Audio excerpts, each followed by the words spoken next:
નમસ્કાર, આપ જોઈ રહ્યા છો નેશન પ્લસ ન્યૂઝ. હું છું આપની સાથે હેતલ ભગત.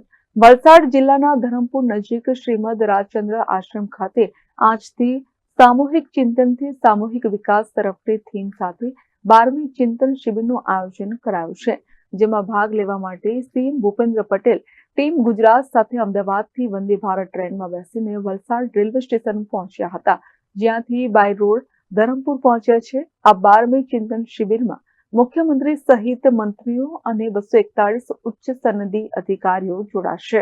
આ શિબિરમાં સહભાગી થવા મુખ્યમંત્રી ભૂપેન્દ્ર પટેલ સહિત મંત્રીમંડળના સભ્યો તેમજ મુખ્ય સચિવ મનોજ કુમાર દાસ સહિત રાજ્ય સરકારના વરિષ્ઠ સચિવો તથા અન્ય ઉચ્ચ અધિકારીઓ સૌ કોઈ પોતાના સરકારી વાહનને બદલે ભારતીય રેલ સેવાની વંદે ભારત સુપરફાસ્ટ ટ્રેનમાં સહપ્રવાસી બનીને અમદાવાદથી રવાના થયા હતા અને વલસાડ પહોંચ્યા હતા, જ્યાંથી બાય રોડ ધરમપુર પહોંચ્યા છે.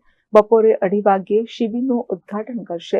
વલસાડના ધરમપુર ખાતે યોજાનારી 12મી ચિંતન શિબિર માટે રાજ્યના મુખ્યમંત્રી સાથે મંત્રીમંડળ સાથે વલસાડ રેલવે સ્ટેશન આવતા વલસાડ જિલ્લા વહીવટીતંત્ર દ્વારા મંત્રીમંડળનું ભવ્ય સ્વાગત કરવામાં આવ્યું હતું.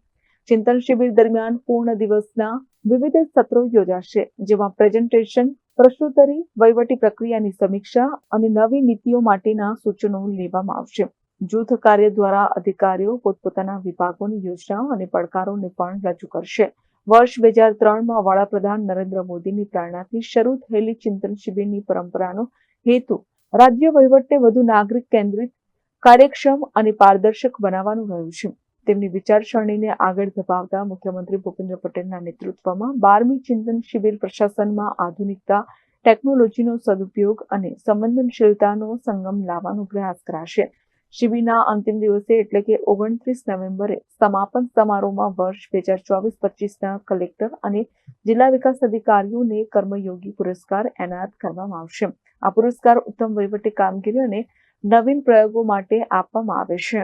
Bureau report, nation plus news, Valsad. સમાચારોના સતત અપડેટ મેળવવા માટે અમારી નેશન પ્લસ ન્યૂઝની યુટ્યુબ ચેનલને સબસ્ક્રાઇબ કરો, બેલ આઇકન દબાવો અને જોડાયેલા રહો ફેસબુક, ઇન્સ્ટાગ્રામ અને ટ્વિટર પર.